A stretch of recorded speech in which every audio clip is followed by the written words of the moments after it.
Hey, PreSales Collective, it's your host, James Kaikis, and today I'm joined by Leah McTiernan, Vice President of Solutions Engineering at DocuSign. Leah is also one of the co-founding members of the Women in Sales Engineering program at DocuSign as well. Today's episode is titled Elevating Women in Presales, but I want to take a step back because it's a really exciting day for the PreSales Collective and the global presales community.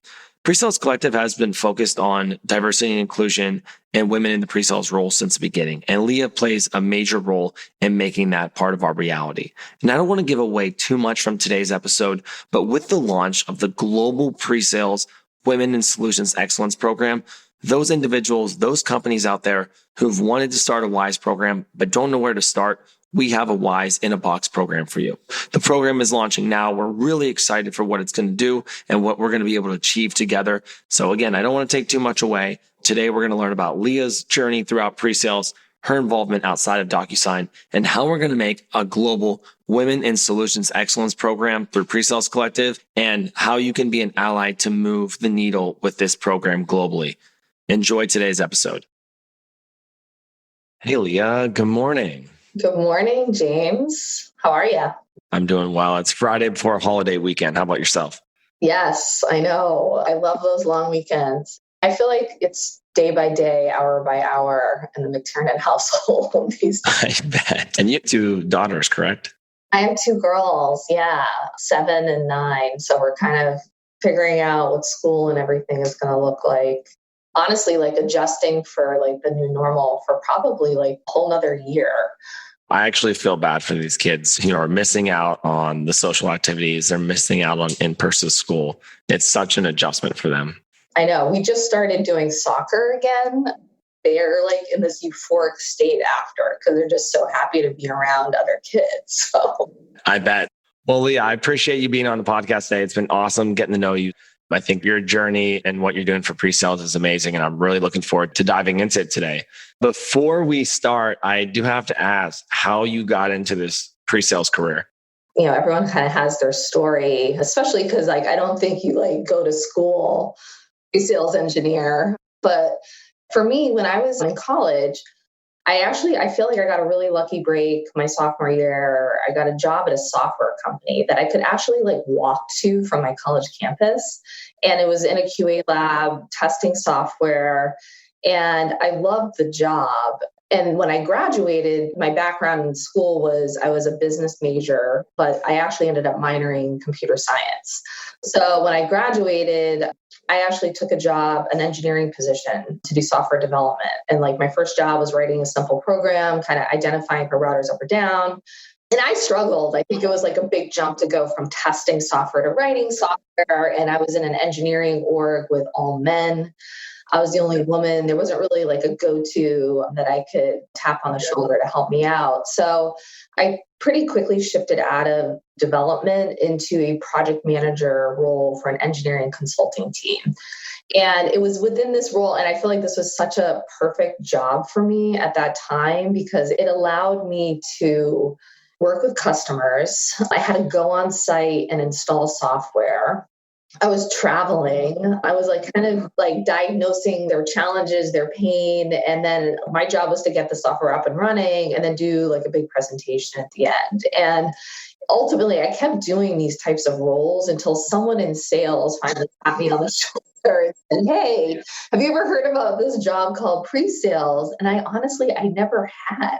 So my evolution was really through engineering to project management. I was on the delivery side and the consulting side for a while. And then I finally learned about the pre-sales job. And then the more I learned, the more I wanted in. And then I became an SC and I loved it from day one. That's a great journey. And I'm sure your project management skills have really come in handy in the pre-sales role. They have. I mean, I think even when we look to recruit now, anyone who's been on the services side, the delivery side, it's a perfect career progression into pre-sales, even internally at DocuSign. I mean, we've hired quite a bit at our customer success organization. It makes sense. I mean, I started in post-sales too, and I used to make a joke with my salespeople that you guys were selling the dream and I was onboarding the nightmare. It's true. Well, there's a little bit of truth A little bit of truth there. And I was like, I would get pulled on to pre-sales calls and I was like, oh, this is a lot more fun, right? This is a lot more fun. But delivery really does a good foundation. We're actually doing a couple episodes with different people who've come from post-sale into pre-sales and talking about that transition. So I love that you have that path as well. Yeah. So today's topic is absolutely an important one, and one that's been, I know, top of mind for you, top of mind for Pre-Sales Collective. The theme of today is elevating women in pre-sales. And this is a topic that I think DocuSign is really leading the way on. DocuSign and some other companies have really set the tone. And I think that's due to your leadership. And so really want to dive into that today.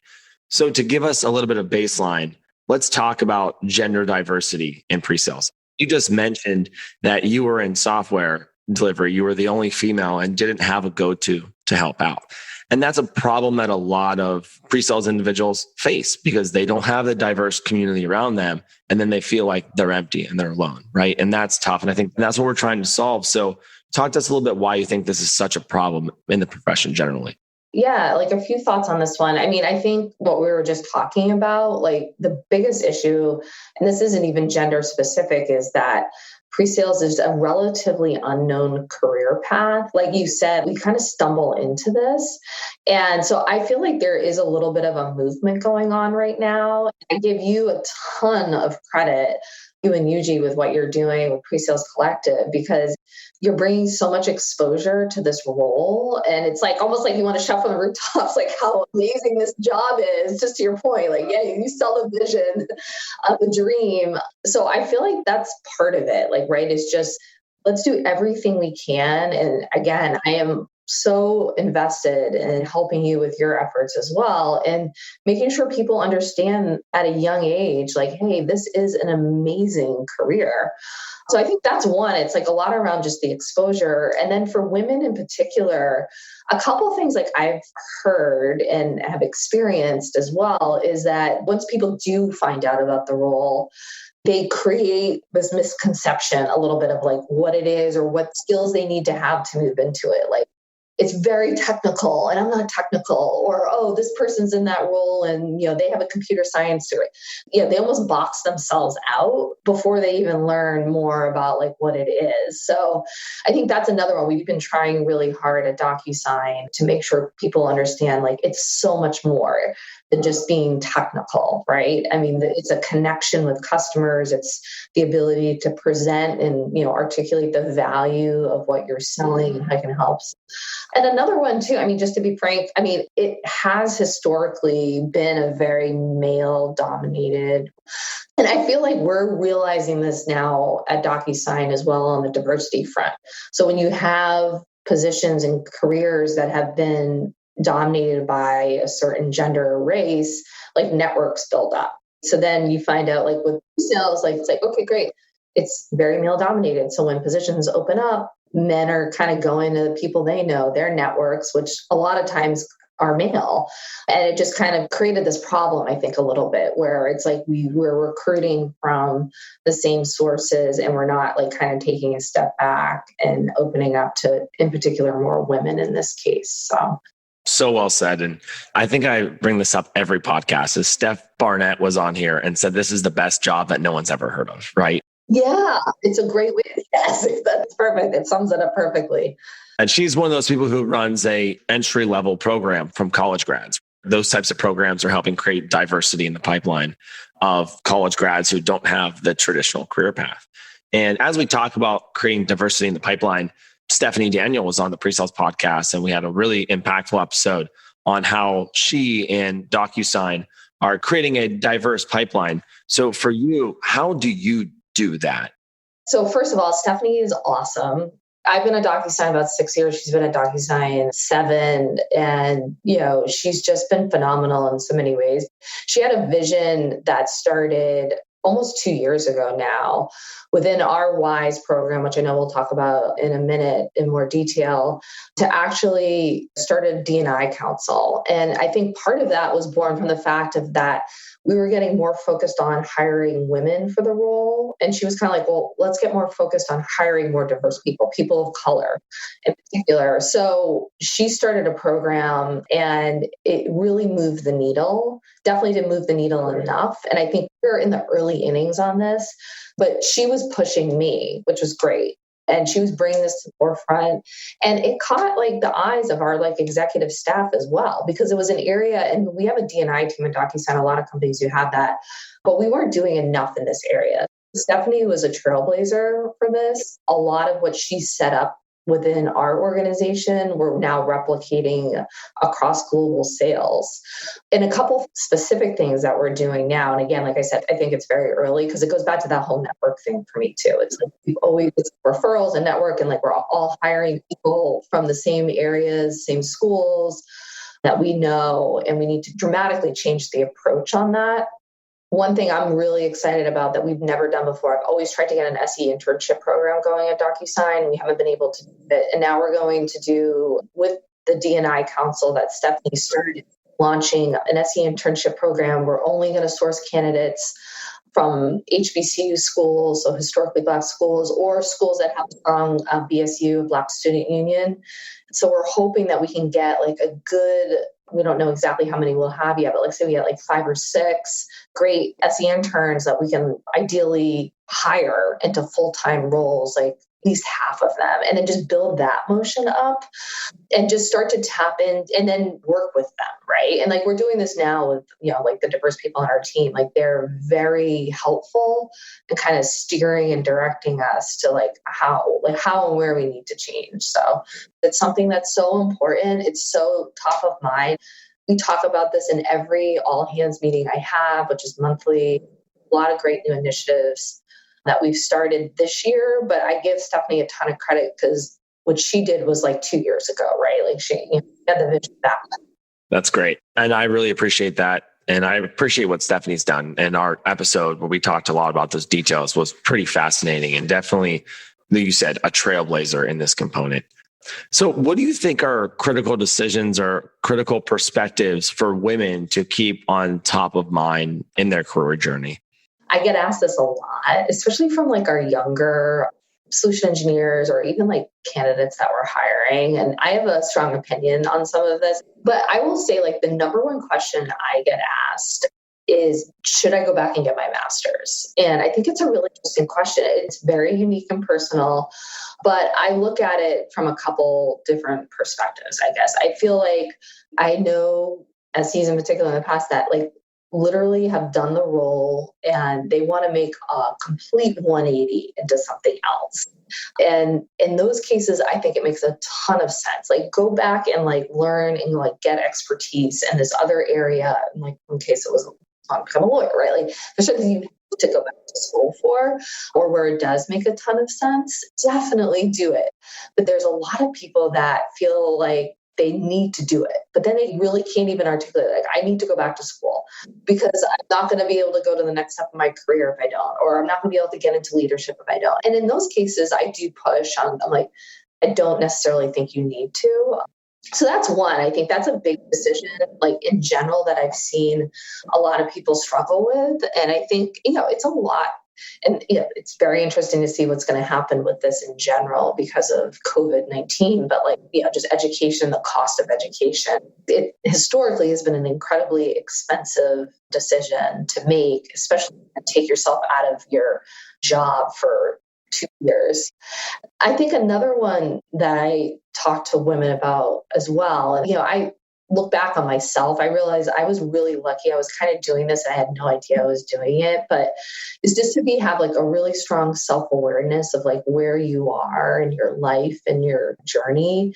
And if you're in a position where you don't have a lot of other commitments, which could be anything, right? Like family, husband, elderly parent, work as hard as you freaking can to get where you want to go, right? Like lean in.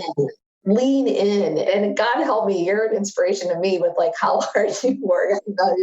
But like I can personally say, like, because I've experienced the ebbs and flows, like there's times where like I am so motivated, I want to crank like 12 to 14-hour days out because I know it's going to pay off and put me in like a big spot.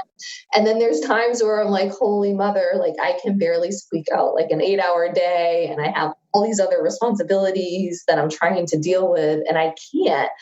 I didn't realize like how the awareness of where you are with like kind of leaning in or digging in and then like being able to say, this is going to be a crazy year. I need to take a step back a little bit. And that's okay. And most people won't even, they will recognize that. But I think like you can be deliberate in what you're doing. And like the years where you can lean in, you should be going for a promotion or should be pushing like with your leadership and team on, I want to get here. Tell me what I need to get there. Great. I'm going to overachieve. And so those are just a couple that stand out to me. But I think self-awareness is the biggest takeaway, is just understanding where you are and what you want. I literally wrote down self-aware and put some stars around it because I think that is a big takeaway, right? Because I think when you are self-aware and understanding where you're trying to go, you can mirror the two and figure out your path forward, right? And there's no exact path forward. And that's what I think a lot of people think is like, there is this path. Like you mentioned, I have to do this and do this and do this. But in reality, it's the transferable skills or translatable skills that you have or don't have that can actually get you to that next place. Especially with younger, and this is what's hard to impress upon. I think sometimes like young, and I'll just talk in the context of SEs, like younger SEs, it's like they could come in and be supporting like an SMB team, and then they feel like they have to move through like this path in a certain period of time. And it doesn't always work like that. And I think the other thing is like, there's something to be said for ads you have with customers and customer experience. We have amazing, and I've worked with so many amazing people, but like there's a learning of being in front of a customer and having them challenge you and knowing the objection or knowing when to stop talking. And you can't put that into a training module. So it's life experiences to some degree, which people don't love hearing that. And it doesn't have to be years of it, but like you need to have more than like 3 months of it sometimes. That's what it's all about. And actually, Steve Klein's on the podcast talking about stump the chump. I mean, how many times in your career after a bunch of meetings do you understand what stump the chump means and you've actually never been trained for that concept? So it's actually the at-bats that allow you to understand what the concept is and how to handle it. Yeah, 100%. So I want to transition a little bit to pre-sales and whys and what you're doing with the pre-sales collective. So maybe to start, why do you think pre-sales is a good career path for women generally?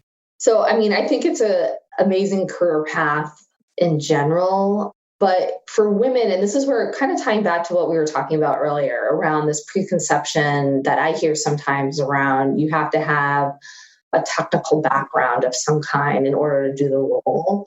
What I've experienced myself and like what I see within our team at DocuSign is women are incredible at this job for so many different reasons, but in particular because they are so savvy at building relationships with our customers. And there's a level of curiosity that women have in knowing how to hold a conversation. And just even feel like we were talking about knowing when to listen, knowing when to stop talking, having the confidence to push a customer to another level of understanding. Like even what I see with like sales reps as well, and this is back to development, it's like we're trying to get at like pain.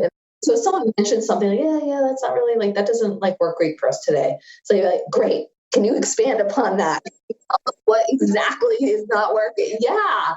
And there's a level of confidence that you need to have to kind of stop someone in their tracks and make them go into that next level. I think women are great at that. It's like they get to the heart of the pain, and it's really like the discovery process. And that skill is core to the SE role. And I think it's an innate talent that women have. I also think some of the best presenters on our team, Kelly Podersky, like mic drop after she presents. She is so good. She like owns the room when she's like presenting and demoing, and she's just great. And so I think women have these skills to some degree innately. And that's one of many reasons why I think it's a great career path. Great perspectives, really great perspectives, Leah. And I appreciate you sharing that. As we talk about women in this role, you've had a massive role in co-founding women in solutions engineering at DocuSign. So tell me a little bit more about why you've done this. Well, I mean, I have to say, like, I had never even heard the term WISE until I met Penelope Thompson, who is a leader at Salesforce. So I feel like at DocuSign, like we have done a lot of amazing things with our WISE program, but we have also really partnered and tried to learn from our peers at Salesforce. And so I first heard the term WISE. I was at a leadership event at Cisco, and Penelope Thompson on the agenda was like TED Talk, like mini TED Talk, WISE. And I was like, oh, like, what is WISE? Like, what is that? What's that like stand? No idea. And then I was like, oh, women in solution excellence. Oh, I'm like, that's interesting. And so she kind of went into like how they launched their whole program and with the intent to promote more women and bring, exactly what we're talking about, right? Like bring more awareness to this position and look to recruit more women into the role and then help their own network of women continue to excel in their careers. And I thought, wow, this is great. Women are underrepresented in this role. And so it was like one of those things that like sits in the forefront of your mind. Like I didn't do anything with it. I was like, oh, I really, really love that. But like it wasn't making it onto a to-do list for me to, but it was there. It was like in my head. And then Kelly joined DocuSign, who I know you've had on the podcast, and so passionate about women in engineering. And I was like the extra push I needed as we started talking more and more about how women are underrepresented, how women don't know about this career path. In pretty short order, I would say we decided to co-found WISE at DocuSign. Now it's evolved into an ERG with an amazing steering committee, but it started out like a small group of us. It was just a small group of women who I think just wanted to get more resolute in like sharing our experiences, focusing on our own professional development, networking in a safe space where we could kind of talk about some things that, made us feel good and things that maybe didn't make us feel good. Literally like our first meeting, it was like 7 or 8. And now it's evolved into like a much larger team with an ally program. And we have like the incredible support. And actually, one thing I think we did, again, to anyone looking to start a WISE program, one thing we did really well out of the gate in hindsight was we got the support of my boss, our CRO, Lauren Alhadaf, which was amazing. And then we also went to Dan Springer. And this was really before we had like our D&I, and we asked him to come to our dinner, our first dinner we ever had, Dan came to.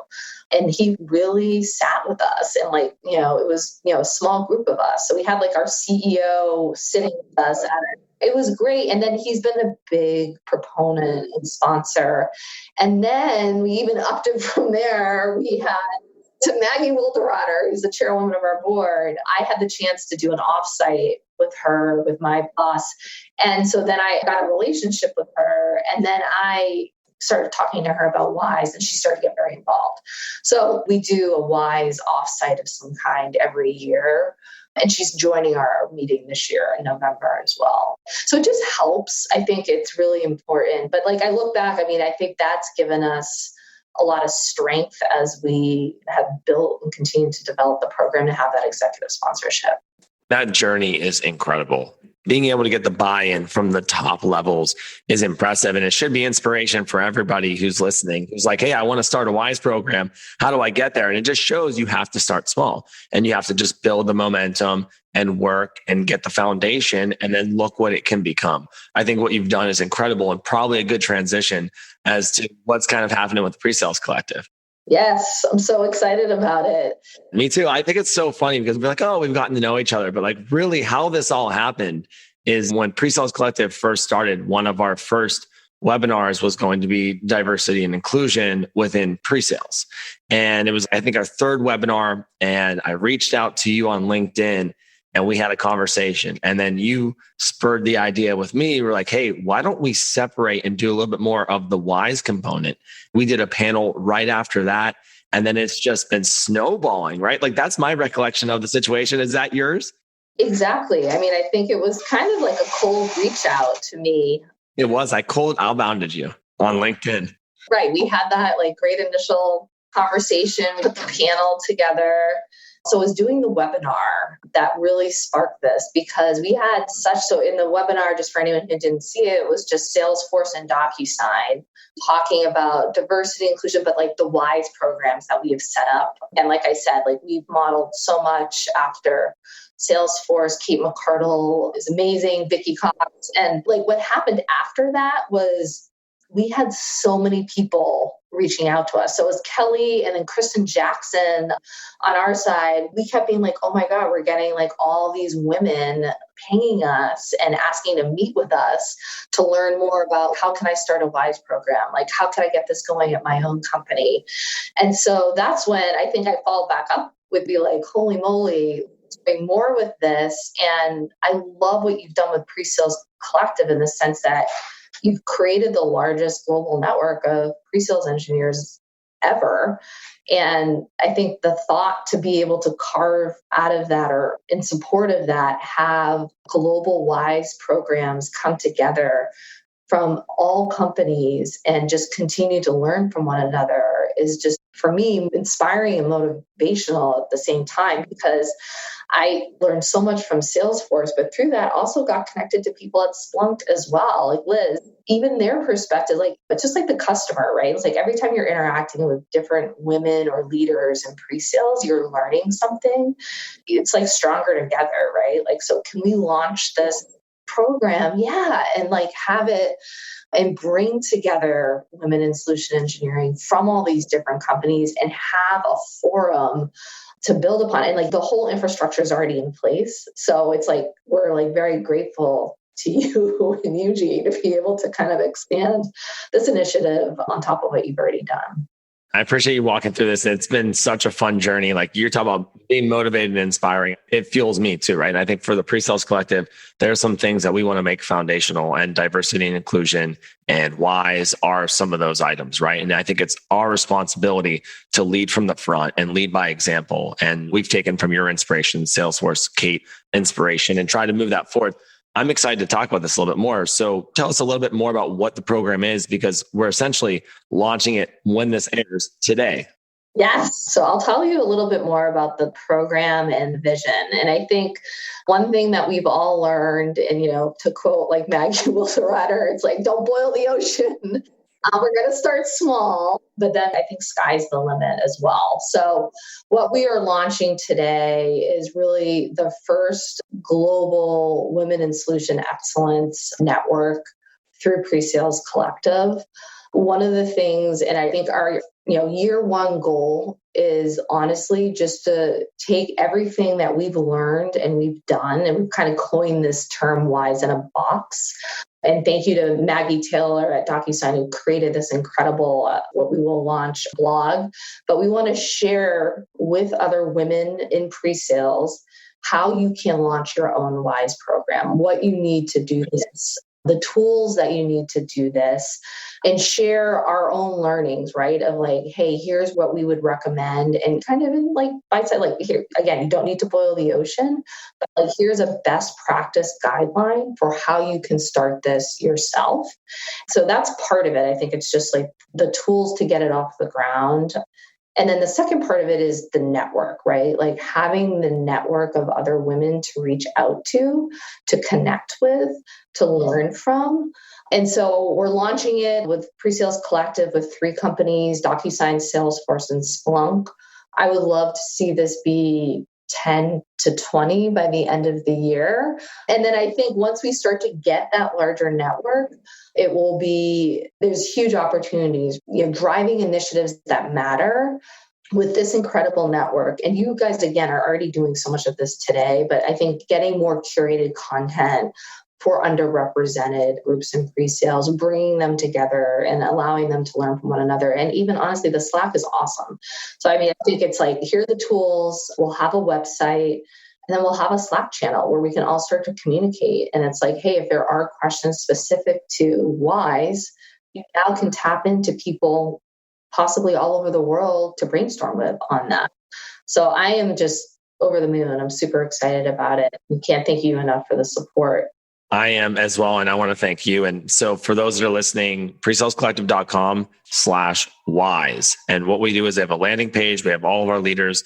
WISE in a Box is on there. It also will direct you to our webinar that happened in April, and then also to our Slack channel where people like Leah, which I really appreciate you and your busy job, are in the Slack and staying active in the community. I ask so much of you and I appreciate you giving it back. So everybody, it's amazing.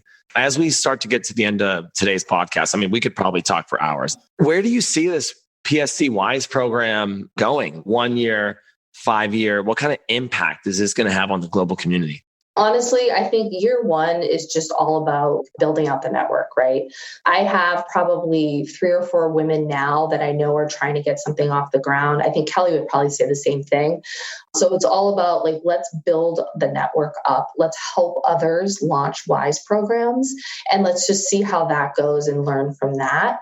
But then I think the longer term vision is, again, and it covers a lot of the themes that we've talked about today. Let's change the game, right? Like women do not need to be an underrepresented role in pre-sales. So let's recruit and bring exposure to the career path. Let's start to have a forum through Pre-Sales Collective where women in solution engineering can actually drive those initiatives that matter and start to put out programming specific for what WISE cares about. So again, it's taking the network that we'll build, which I have no doubt in my mind that we'll create through Pre-Sales Collective, and then continuing to expand upon that. And I honestly envision, like, again, I know today it's like, hey, we just want to help as many people as possible build up their programs. Then as we do that, we can bring leaders together and then start to drive all of these different forums, webinars. God forbid, it would be amazing to get us together in person at some point. It's endless possibilities, but I think today it's like, let's just help as many people as possible launch a WISE program within their company, and let's connect us. I look forward to kind of putting more goals and metrics and programming together next year once we've done that. As we wrap up, I think one of my biggest things, right, is allyship. So what advice do you have out there for the allies who want to promote, want to get involved and continue to push this message of WISE? It's interesting too, because I think at DocuSign, like we have an ally program now, but we just really got that off the ground in a formal way this year. And part of like what we realized started happening was we were doing some really cool things within WISE, and the men on our team were like, hey, like we want to be involved, like Dan Springer. So we're like, oh geez, like the last thing we want to do is excluding people from this, like, more the merrier. And so, from an allyship perspective and for you and others, like honestly, raising your hand and being vocal about being involved is like the number one thing you can do. And it was almost like it slapped us in the face a little bit because we had people reaching out to us being like, we want to be involved in WISE. And now we have so many great allies, and I think it can range, right? Like level of involvement, you don't have to full on like own initiatives and like a steering committee. It's just really great to have men on just the perspective. And some of them have daughters, some of them just really want to support. And again, you tie back to diversity a little bit, like the diverse perspectives on the table, like it drives better outcomes. So sometimes guys are like, hey, did you ever think about this or that? And it's great feedback, right? So our allies are amazing. And I think it's pretty, at least for us, we've kept it pretty simple in the sense of like, if you want to be an ally, let us know. Thanks for that advice. As a father of a daughter, I want to make sure that my daughter has the opportunity to be a CEO and a C-level individual just like I do. And she is a female and she's mixed. So I want her to have those same opportunities. So like for me, that's why allyship is so important. So for those that are listening that can resonate now or in the future, take that to heart. Yeah, that's awesome. Well, I would love to continue talking and taking up all of your time today, Leah. I really would. I know you're on vacation and I really appreciate you logging into this. This is amazing. This is so impactful. But before we recap, 2 questions for you. Generally, we ask these questions around the pre-sales profession. So the first one is, what is your favorite thing about the pre-sales role? So 2 responses. One is I love my team. So I generally just like love speaking with everyone every day, but that could be any role. What I love about pre-sales is the competitive nature of it. Like, I think there's a lot of good things about the role, but I played sports my whole life. It brings together all the things I love. I love being able to carry forward a competitive spirit at work. And I love, like all of us, right? We play to win. So that's probably the number one thing for me. Absolutely. No, I appreciate that perspective. What advice do you have for people who want to get involved. You mentioned earlier, like the idea is like lingering in your head. And I'm sure other people are feeling the same way. It's lingering, but there's other things in their life. I mean, especially in the time we're in now, that are preventing them from taking that next step. So what advice do you have for people that want to make that leap? How can they do that? My advice is network. Even just like you reaching out to me, right? Like so many good things have happened. Like a message out of nowhere from LinkedIn from someone like I didn't even know. And then it's like, oh, wow. Like, so I can't like hunt people down. Just target companies if there's people in similar roles and you want to learn from them or ask them something or get it. Just like be relentless in how you network. Love that. Leah, thank you so much for your time today. I've really enjoyed the conversation. Thank you all that you're doing for Wise, for PreSales Collective, and I'm so excited for this launch. It's going to be fantastic. Thank you for everything. All right, go enjoy your vacation. Thanks.